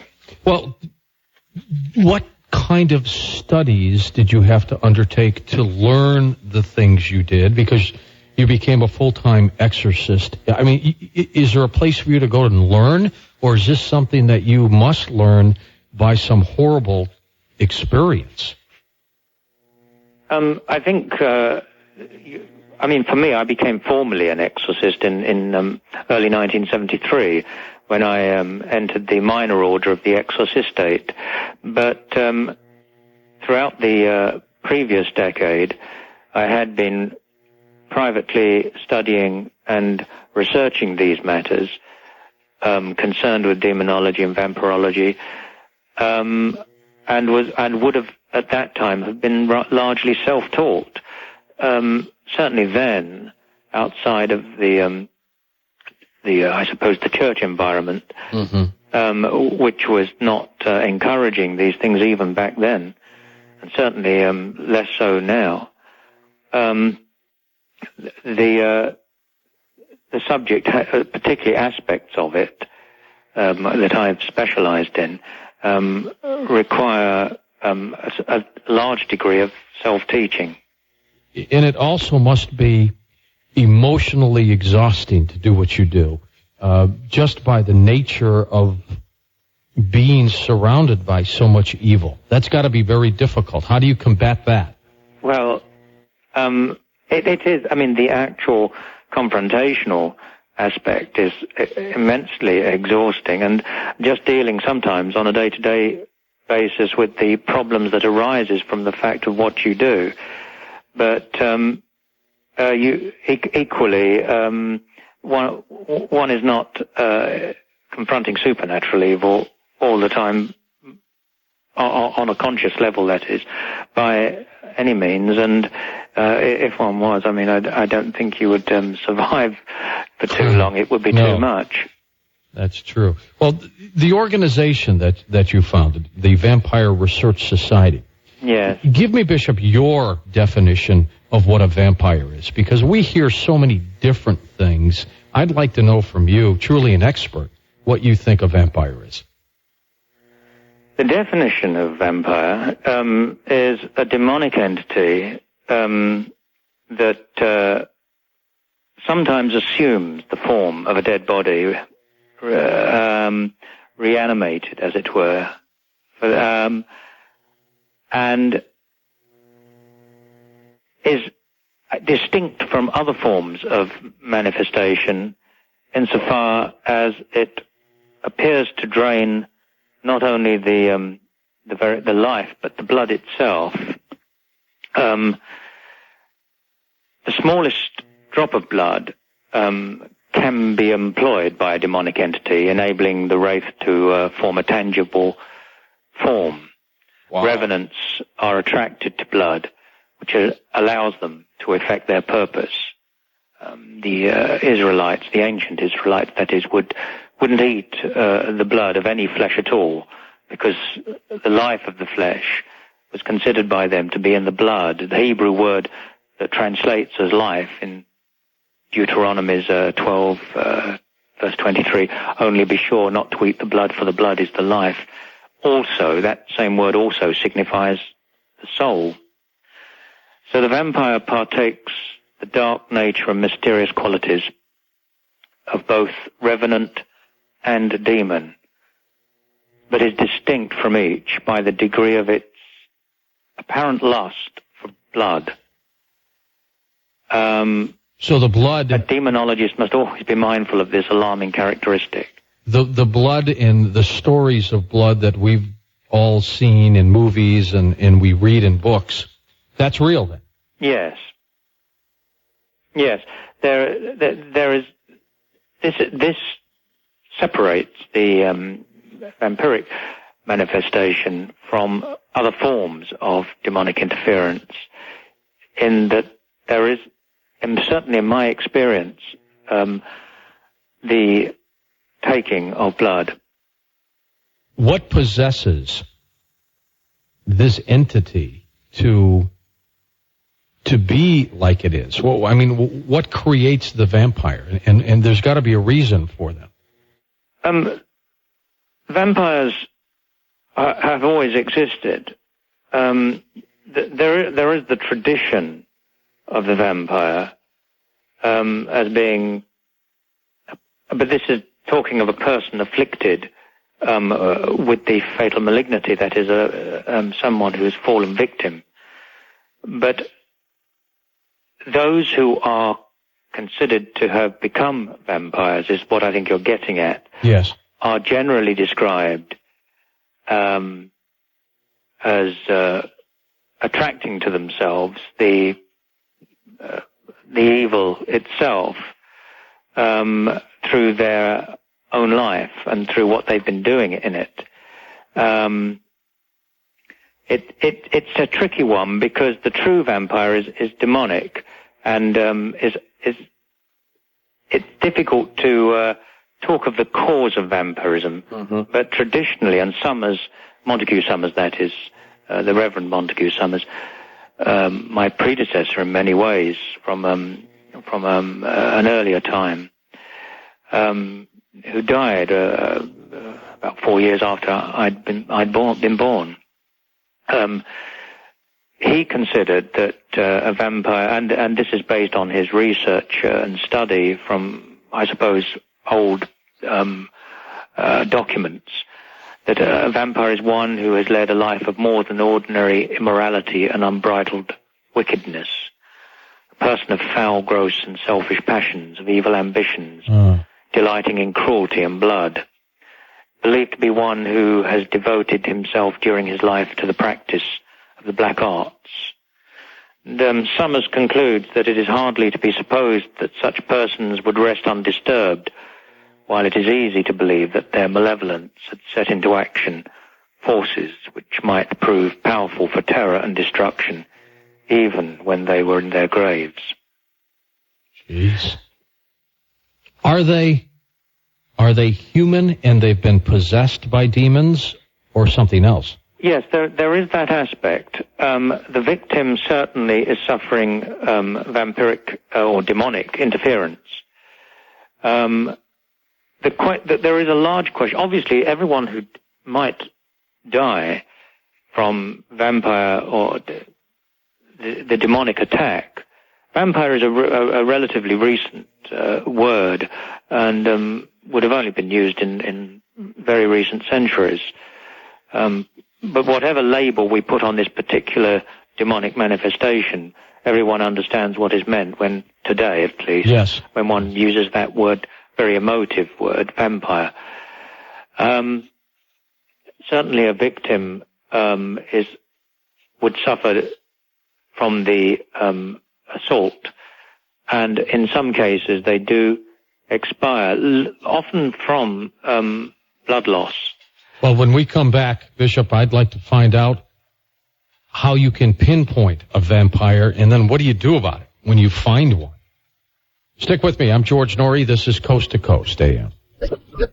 I want to invite all of you, by the way, to go to Art Bell's website, artbell.com, click on tonight's guest, and link up, if you would, with Bishop Sean Manchester's web address, and you will see some, I'm telling you, incredible stories. You know, the Vampire Research Society, for example, is something that you just need to see, and that will help you as you listen to our interview tonight. Bishop, can you tell if someone has been possessed or is a vampire merely by seeing them, or do you really have to find out what's going on in their particular life? A bit of both, I think. I mean, most people who contact me and suspect vampiric activity have similar stories to tell of nocturnal visitations, something pressing on them as they sleep quietly in their beds, a heavy weight, eventually a depression of the spirits, loss of weight, certainly a very anemic appearance, illness. It's really for the exorcist to determine whether, in truth, what they're suffering is vampiric or some other form of a demonic attack. You know what we have seen in movies where if a vampire is coming at you, you hold up a crucifix or you go to bed with garlic around your neck. Is that just movie stuff? No. I mean, the crucifix has been traditionally employed by the church, particularly in cases of unction, someone who is dying, someone who is gravely ill. In fact, the confraternity of the precious blood existed for the purpose of providing a crucifix to the condemned and the dying, so that they might kiss it and confess. Yes, the crucifix is utterly abhorred by vampires. The object and what it is made of doesn't in itself possess any power, yet it is so strongly symbolic of the triumph of good over evil that almost it alone repels the evil and or whatever emissary of evil is at large. However, when employed by a person, the intent and faith of the person employing it is sometimes paramount. This might seem like a paradox. Christian items and holy places certainly repel evil people who oftentimes delight in attempting the sacrilege of such places. Likewise, supernatural evil shuns these holy things. I would suggest that the vampire fears and shrinks from all holy things, and certainly Christian images, the sign of the cross, the crucifix, relics, above all the host, the body of God. Holy water is hated by the vampire, who is also conquered by the fragrance of incense. Certain trees and herbs keep him away, the whitethorn, and as you mentioned, garlic. Garlic is has certainly no Christian connotation that I'm aware of, but it does go back to the classical world, where this pungent herb, Allium sativum, I think there's another, the wild variety is Allium venial, is deemed by many to be effective as a vampire repellent. It was used as early as the time of the ancient Greeks and the ancient Egyptians for warding off evil spirits. See, and I just thought it was folklore. It's real. It would seem so. I mean, I don't place reliance on garlic, but I have to, in all honesty, attest to its efficiency. What about a stake in the heart, or is that just a fabrication? No. The impalation of the contaminated corporeal form can, according to tradition and certainly practice, best be released in that in the immediate sense, in that way, if cremation isn't practical in the first instance. I mean, in past centuries, cremation wasn't always an option, because the church only, in the last century, I think, actually allowed cremations to take place, which does solve the problem somewhat. Well, what is it about a stake that would, I guess, let the soul rest, if I'm being accurate there? It is a tricky one, because there is the metaphysical, the idea that the vampire, we're talking in its corporeal form, not the entity alone, but the corporeal manifestation that has occurred, which is tangible, has somehow breaks our laws, our scientific laws, and lives in a form of antitime. Which impalation, destroying the organ, indeed, that ingests the blood, the life force, which permits the manifestation in the first place, it is the basis of that demonic tangible form, is the blood, and the very organ that ingests that blood being destroyed, somehow, almost miraculously, puts everything back to where it should be. The form is reduced to its correct natural state, and the entity, the true the vampire, the demon, is expelled or cast out or removed from that particular level of existence where it's interfering with us. It isn't destroyed, nor can it be destroyed. Are these demons, Bishop, past souls, or are they manifestations all to themselves? They're manifestations in themselves. They didn't become demons who were once people. They are part of the demonic legion referred to in the Bible, and therefore must be properly exorcised.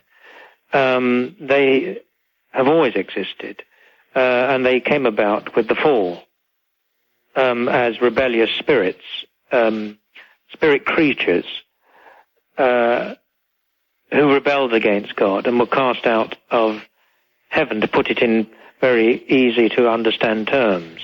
Are vampires devils? Are they the same? They're the Antichrist in many ways, as described in Thessalonians. I mean, the vampire, in truth, is a terrible parody of the resurrection. And we should know Satan's strategy, his modus operandi, which is the direct assault of lies and the art of deception. Satan's plan, the devil's plan, if you wish, is to replace God's own with his counterfeit. And we must be on the offensive and put on the armor of God in order to stand firm against the schemes of the devil, with whom our real struggle, and of course his demons, his emissaries, that's the real battle, the real conflict that is going on. This demonic legion, of which the vampire is one aspect, one manifestation, one part, came about when certain spirit creatures who were part of God's kingdom rebelled, led by Lucifer or Satan or the devil, whatever appellation we're talking of the same evil one, right? Sometimes referred to, and have been rebelling ever since. And all the ill and darkness comes from that rebellion. And the vampire is one of the more extreme manifestations, and worrisome insofar as through the use of blood, human blood, is able to use that as a basis to become tangible and take on a corporeal form, and in fact appear to actually be, and perhaps in some instances actually be, a person's cadaver. Jeez. Does it need the blood to thrive, as we've seen in Hollywood? It needs the blood to manifest in a tangible form. Since demons cannot be destroyed, I'm often referred to as a slayer or a killer, which is palpable nonsense. These forms of supernatural evil, as with any other form of supernatural evil, can't be actually destroyed, slain, or killed. What they can be is removed. Well, where do they go? Hopefully back to where they came from. But that's our hope. Where they go is away from us, away from our plane of existence. The portal through which they came is from their abyss, their dark world, their nether region, as it were. Either by invitation or otherwise, they have entered a portal into our dimension and level of life and experience. See, and you've just brought something up that I've always wanted to find out about this. I will call it the evil portal. When you said by invitation, yes, there are some people who will conjure up this demonic spirit or this vampire, this whatever, yes, and bring it through the portal. That's right. In many of the major cases I've investigated, that aspect has been very much to the fore. There have been those engaged in necromantic diabolism who seem to have been doing everything in their power to evoke the very evil that an exorcist would certainly be in the business of expunging and ridding the world of. Bishop Manchester, are there very secret groups or societies who are, as we speak, practicing this kind of demonic lifestyle? Yes. It's difficult for anyone to understand why they would want to. Yes. But I would argue that there are secret societies, yes. And I think more and more is being spoken these days about them. The trouble with people who dare to speak out, individuals, not unlike myself, is that they suffer the consequences of daring to speak out. Take, for example, somebody who has toured America and attracted large audiences, I believe, and toured the rest of the world, who by no means holds religious views anywhere, or if any at all, similar to mine, and indeed is probably against the Christian Church and all other institutions of faith. David Icke is portrayed both here and probably elsewhere as a lunatic, as a madman, by and large, by the media, whether it's the print media or radio and television stations. There might be the very rare station like your own that would be more open-minded and be willing to listen at least to what somebody has to say. Are you concerned about your own safety? Well, I mean, there's no way David Icke is a lunatic. I mean, he holds views that are out of step with the received wisdom of most and the consensus view of the day. But some of his ideas and views are extreme, but not when you view them against the whole context of history. They become less so. I'm sure he could speak for himself and tell of the slings and arrows he's suffered as a consequence of daring to speak his mind. I can only say that I've equally suffered censure and indeed censorship. I mean, back in 1929, my predecessor, the Reverend Montague Summers, published in one of his very worthwhile vampire books, Vampire, His Kith and Kin, I think, he said, whether we are justified in supposing that cases of vampirism are less frequent today than in past centuries, I'm far from certain. But one thing is plain, not that they do not occur, but that they are carefully hushed up and stifled. And I would certainly go along with that. I mean, the more I have spoken out, the more I've suffered censorship. In the years ago, I think whilst you could be viewed as an antediluvian, slightly eccentric character, and nobody was really too put out. But once you started to provide evidence, I mean, in the 1990s, for example, I went on several television shows, all independent of each other, but nationally transmitted shows live. Yes, right. And that was the essential point there. They were live, where photographs of evidence were, first of all, tested. That is, the panchromatic strip of 35mm film was examined, and the stills, the enlargements from those negatives were in fact put up on screen. Next hour, will you share some stories and some of your personal experiences with vampires? Yes, certainly. Okay, very good. You stay with us. My guest is the Right Reverend Bishop Sean Manchester. He's the founder of what is called the Vampire Research Society. I'm George Norrie, and I'll be back in just a moment on Coast to Coast. And welcome back to Coast.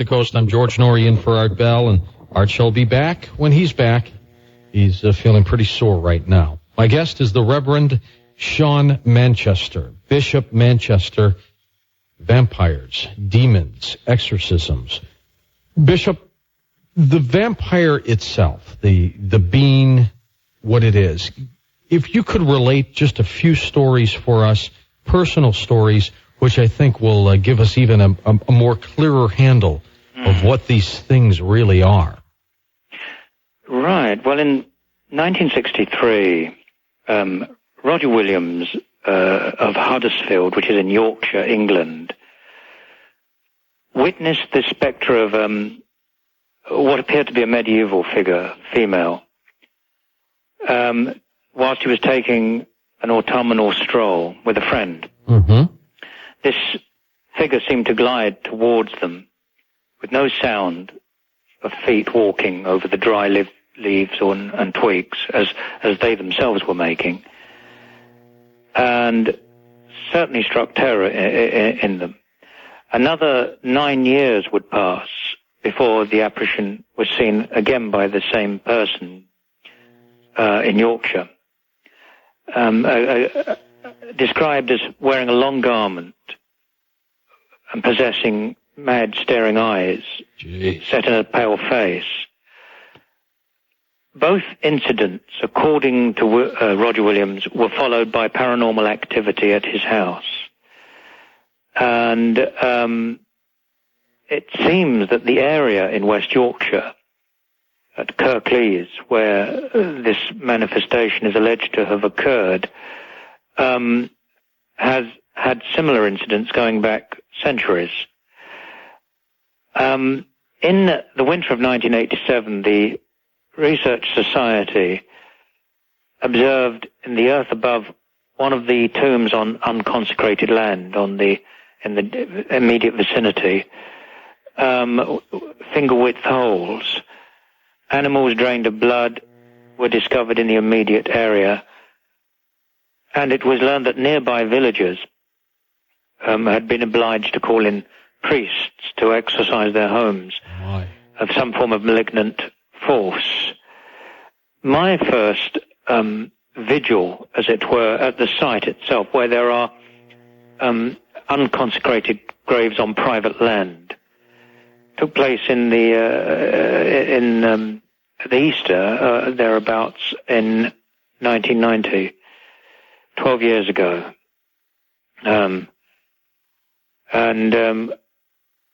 I had two other researchers with me, and we came across the crumbling ruin of a priory gatehouse, which itself had been the sinister setting of a murder way back in 14th, 15th century, 14th century, I think. Yeah. There were several occult symbols etched into the side. Some say they're Masonic symbols. Some identified them as being satanic. They were etched into the Priory garden wall and the building itself. The place, the area indeed, was infused with a lingering atmosphere of malevolence that might have set into action powerful forces. Once we'd left the Priory ruin, now desecrated by time and neglect, and approached the grave itself, which for centuries had lain forgotten beneath a canopy of trees and intertwining ivy and tendrils of vineweed. Yes. Protected by a dense woodland undergrowth and a cloak of green yew trees. Sunlight could hardly ever penetrate the area, but it was just enough to illuminate the ornate iron railings for visitors.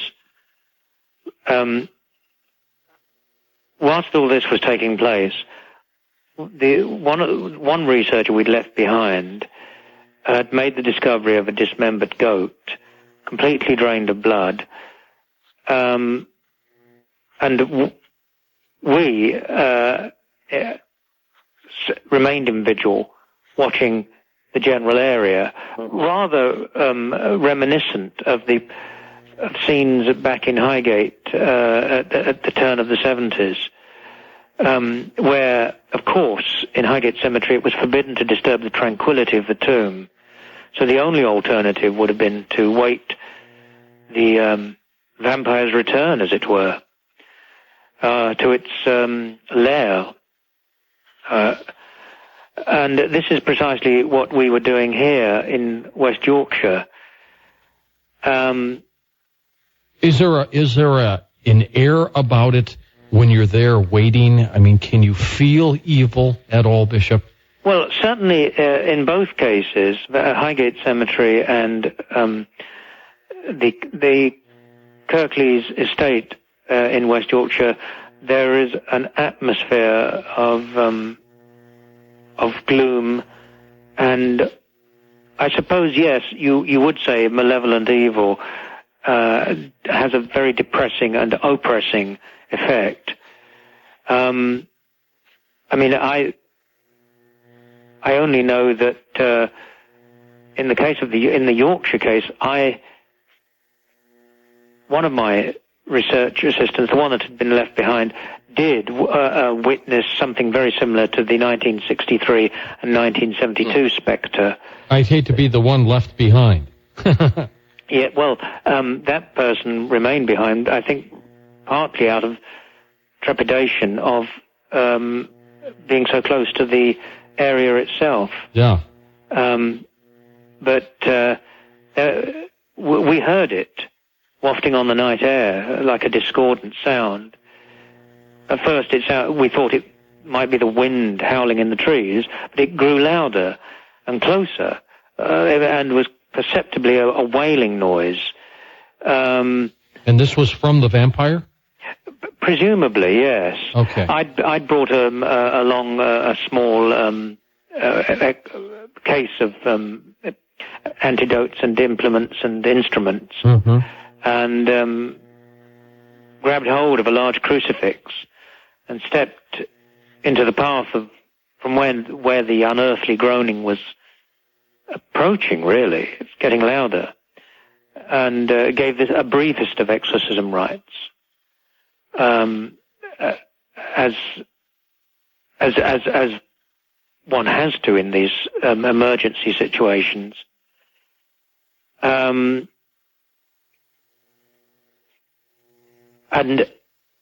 it immediately ceased. As soon as I did, as soon as I raised the crucifix and cried out, "Behold the light," the approaching wailing and the atmosphere lightened slightly, and the noise, which at first, it has to be said, when we first of all heard it, we thought it was our companion in the distance groaning. Sure, the one that was left behind. possibly having been caught on some sharp brambles or something. But it continued and became more discordant and was clearly not of this earth. And when we spoke to him afterwards, he reported that the source of the original noise we had heard was, of course, not him, but a darkly clad woman, who at first appeared serene, then rapidly manifested into a wraith with almost red eyes, staring and horrible. Absolutely not his imagination, he insisted. Has anybody ever captured these on film? Well, only in the case of the perhaps most famous vampire investigation, certainly of the 20th century, which was the Highgate Vampire. And these pictures were transmitted several times on British television. And they are, of course, published in my work, The Highgate Vampire. And that case began in 1967. Well, the incidents that were brought to my attention commenced in 1967 with... That was like a 13-year episode, wasn't it? Well, yes. When the investigation proper commenced 2 years later, in 1969, it lasted a full 13 years before the case file was finally closed. Well, and how do you close a case file on something like this? What determines that it's been closed? A successful exorcism, really, and there was more than one. I mean, the main exorcism of what was generally regarded and described as the Highgate Vampire, the source, that took place as early as the beginning of 1974, but there were subsequent contaminations that continued on till 1982. It all began really when 2 16-year-old convent girls were walking home at night and passed by Highgate Cemetery. And their return journey from Highgate Village took them down Swains Lane. They couldn't believe their eyes as they passed the north gate at the top of the lane, where what appeared to be emerging from tombs were dead bodies. Oh, my. One of these schoolgirls, Elizabeth, later suffered nightly visitations and indeed blood loss. There was another incident some weeks later where an engaged couple were walking down the same lane and saw pretty much the same sort of thing, but they had a much closer experience of a spectre which held them, almost paralyzed them, held them in its thrall. Others were soon reporting sightings. It eventually got into the local newspapers as in letters columns where people were recounting their experience, residents and passers-by. Eventually, it became a topic which was being discussed in the media and on television. Why do certain areas, Bishop, like the Highgate area, why do they have these kinds of vampires in the area? Is there anything special about that region, or is it just coincidental? It's not coincidental. I think in both the case of Highgate Cemetery and Kirklees, something came. Perhaps something was invited, but certainly something came to the area. Kirklees itself has a history of apostate nuns and bloodletting. Highgate has a very strange history, and it would be true to say that something definitely came to Highgate before even the cemetery existed, and there were reports of manifestations and spectres in certainly in the area of Swains Lane. Is this happening all around the planet, not just in your region, England? Is it happening in South America, in the United States, Africa, the Middle East? Is this a situation that is just full-blown throughout the planet? I think it is global. I think the reports of this phenomenon have gone back to the beginning of records, really, to the classical world and beyond. In one form or another, the reports of what we now today refer to as vampirism exist. I think that there are areas of where the concentration is worse, and certainly parts of the Western world, England, London, seems to attract the diabolical. Perhaps there are, and for some time have been, people that have been working to that end, to conjure, to evoke, to invite, to raise, to call up, to open, as you say, the portal. Right. Which is there. There's no doubt in my mind that it is there, and yes, I mean, this German couple now serving however many years, 15 years and 12 years respectively, the Ruders, allegedly came to London where they discovered vampire cults. They also visited Scotland, but it was in London, working in one such club. One of the couple claims to have been introduced to the world of vampirism. And they went back and, of course, murdered a colleague in a very horrible manner. And that's pure evil. Yes. You have a similar, or probably several similar incidents in America, not least of all Roderick Ferrell, now serving, well, I think he's on death row, awaiting the electric chair. What did he do? He murdered the parents of a cult member, and the judge described in the summing up that there is genuine evil in the world, a dark side and a light side competing in each of us. And speaking to Ferrell, he said, there is no doubt on which side you went. Yes. Of course, these people are vampiroids, or people who belong to a vampiroidic subculture, not to be confused with the real thing. But like the real thing, the end result is death and possibly even worse, the destruction of the soul. Jeez. The destruction of the soul. Stay with us. My guest is the Right Reverend Bishop Sean Manchester. I'm George Norrie. Back in a moment on Coast to Coast. Welcome back to Coast to Coast. I'm George Norrie with my guest, the Reverend Bishop Sean Manchester. Reverend, have you ever been attacked by a vampire? Yes. That occasion is recorded in my my book on the subject, The Highgate Vampire. Yes, I have been assaulted by a vampire entity on an occasion, yes. To the point where perhaps you were concerned about your own safety? How were you able to... I'm always concerned about my own safety in those... Are you?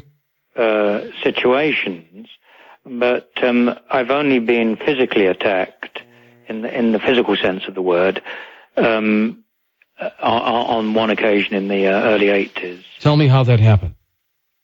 Well, it is a part of the story, and taken out of context is difficult really to describe. Okay. But it certainly was a very worrying experience, and did actually leave wounds in my left left palm, the palm of my left hand, which are visible almost still today. Could you So see? there is a tangible side to all this. There's always been a tangible side. I mean, you asked me why are they attracted to certain places? Yes. It's just interesting that when I was researching the history of Highgate, for example, that 700 years prior, a castle dominated the place. It loomed some 350 feet above sea level, which would have at that point been outside of London. It's now a part of North London, of course. And by the 16th century, all that remained was a heap of rubble, overgrown with bushes and trenched with 2 deep ditches. By the turn of the 18th century, there was an impressive 3-story mansion known as Ashurst House on the spot. This still precedes, obviously, the time of the cemetery. Mm-hmm. And it was around this time, in the first quarter of the 18th century, that incidents began to haunt, strange incidents began to be reported of hauntings in the area. Reports of hobs, ghosts, and demons abounding. And it just so happens that, of course, in that first quarter of the 18th century, the vampire epidemics swept across Europe and reached our shores. The mansion was eventually sold in 1830, and Highgate Cemetery was opened in 1839 in the grounds of what once belonged to that mansion. Just 6 years afterwards, Highgate itself was made a parish, or 6 years before, and the 17 acres of grassy hillside soon became known as one of the most fashionable and indeed beautiful resting places in London, where many celebrities are interred. But something happened there, whether it was connected with the strange goings-on of previous centuries or not. People with ill intent came to Highgate to raise or evoke through forms of necromancy, diabolism, something which they believed to be there. And either they were successful or it was successful without their help. Right. But something certainly awakened if it was dormant, or entered if it was waiting to be unlocked. Wreaked havoc throughout the 60s, 70s, and its consequences reverberated on after that. Can you equate the kind of evil that you've been studying all these years with what I continue to hear, the end times? I mean, is there a correlation between those? I would say so. I mean, when we're not supposed to identify the moment, as it were, but it certainly seems to be the consensus among many Christians of all denominations, irrespective of whether they're Protestant evangelicals or traditional Catholics, that does, or indeed Orthodox, whom we shouldn't forget, of course, there does seem to be a feeling that we are now in the final conflict, and that this would, of course, explain much that's been happening, and would make it better understood why these manifestations are more and more coming to the fore.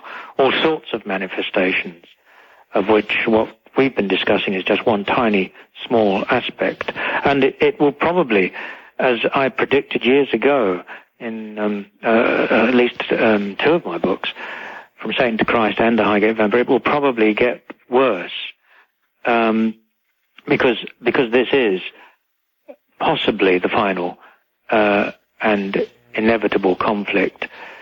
Will it be dramatically worse? Yes, I think it will. What amazes me personally is the large numbers of people today who are sleepwalking throughout the whole drama. People who either are oblivious to what is going on, or those that are vaguely aware are playing the ostrich, which seems to be very popular nowadays, sticking their head in the ground. Yeah, and never coming back out. And there are a tiny few who are engaged in spiritual warfare. I'm just absolutely astonished that more people are not waking up to what is happening around them, in their midst, possibly right on their doorstep, but certainly visibly all around them. Everything is happening. More is happening in a single year, a single month perhaps, than has happened for centuries ahead of us, behind us. And that's pretty scary. That's pretty scary. And unless people take hold of the reins, it will remain out of control, and we'll be suffering the consequences. I mean, I suffer the consequences all the time by speaking about these things because, for example, I mean, earlier this year I was on a live radio show, but in the United Kingdom. Okay. For an hour. And I couldn't get across any of the things I've been discussing with you because I was all the time dealing with a very hostile presenter who was just quite clearly from the very beginning determined to give abuse and offence and insult, and that became the only thing that was being bandied from the presenter to the interviewer. Did it get to the point where you wanted to get up and just walk out? Well, I mean, I'm not that sort of person. Okay. And they probably were aware of that. But they themselves cut me off after a few minutes simply because I asked what on earth was happening. Why was I being treated like this? I'd come on at their invitation, no fee. I'd asked for nothing in return, had nothing to sell, had nothing to proselytize other than I had accepted their invitation. Mm-hmm. But they had obviously invited me on to abuse and to try and discredit me on the say-so of what was clearly a Satanist who'd been interviewed some months previously. It didn't work, and the presenter very quickly pulled the plug, and then his producer got onto him and he got back in touch with me. But the whole thing was kept at a very, shall we say, a level where it was impossible to impart any useful information because of the attitude and the behaviour of that particular presenter, who was not going to allow any kind of dialogue or conversation that would result in people being informed properly. He was only out to ridicule and make fun. There's that aspect. There's that side of the coin. The other side of the coin is absolute censorship. I mean, for example, and not coincidentally, I suspect, in the early hours of midsummer, 21st of June this year, my websites were locked out. Oh, really? Not just the Vampire Research website, to which I have enormous input, but my personal church website, which has an outreach ministry on it, which is what definitely caused the lockout. And I remained locked out for 3 weeks and could only return on condition that in the case of the Christian website, Holy Grail, that clearly 1/3 of it had to remain locked out. It couldn't be uploaded because of its sensitive material. And it was made clear that certain material on the Vampire Research website, which you've kindly mentioned, that too cannot return on the internet. Now, when you consider the absolute pornography and violence and disgusting, blasphemous rubbish that you can find with such ease on the internet, it's everywhere. I was going to say, you're being censored, yet some of this junk that is on the internet flows freely. Absolutely. And one has to wonder why. who on earth would take the trouble to try and censor something which is clearly opening up a debate, offering some evidence, some information, and pointing to where some of the problems might lie. And I'm being told that if you want to remain up on the internet, you'll have to curtail some of that, because there are people it is clearly annoying. Now, is there a bigger agenda here, Bishop? Well, yes. I mean, there are people in the UK, and they have their counterparts elsewhere, who are running campaigns to get me, well, off of everything, off the air, off the internet, literally out of the public domain. Are you that controversial out there? I wouldn't have thought so, but clearly I think the problem is that unlike certain other people, not necessarily anyone I've named, they are not taken seriously at all. And perhaps I have been taken seriously. Perhaps I've provided too much evidence. Perhaps I've investigated too thoroughly. Perhaps I've trod on too many toes by daring to point the finger and by exposing and revealing some of the, after all, criminal personalities that have been behind some of this work, people who themselves have been judged by their peers to be meriting prison sentences. I've actually been prepared to be a witness myself in the past, and clearly there are groups of people who are sufficiently concerned about that to campaign for my removal off the internet and off of other areas of media contact. And they have been, to some small extent, successful. Well, are those who are out there who subscribe to demonology and vampirism, are they that powerful? Yes, I would suggest they are. I would say that they're in all strata of government institutions. Whether you refer to them as a global elite, the Illuminati or Illuminized Freemasonry, secret societies, Satanist, devil worshippers, whatever the label you use, we're talking about the same cabal, the same tiny group of manipulative, powerful people behind the scenes who do have their lower orders, their rank and file, in organizations like the church, the judiciary, the police, the government, local government authorities. But the people at the top, the people who actually call the tune, the people that set brother against brother, they are the ones that would, I would suggest, not want it to be known what is going on. There are one or two people who have been blowing the whistle. Most people who hold traditionalist views or are aware of this tend to keep a low profile for various reasons.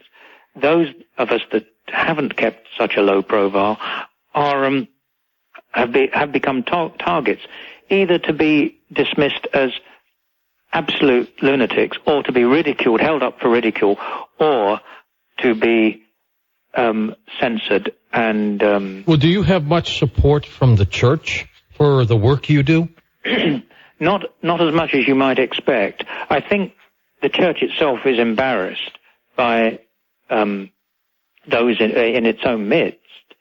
I mean, it has its own problems. Well, clearly sure, we know that. Yes, and that is a symptom of just how bad the corruption has become. I'm prepared to stand up and be counted and to point the finger and to say, this is unacceptable, and if you don't deal with this, you're unacceptable. And they don't welcome that. But clearly it has to get its own house in order. Whether it can or not, I don't know, because this corruption, this... well, let's call it this evil. has been taking place for some time.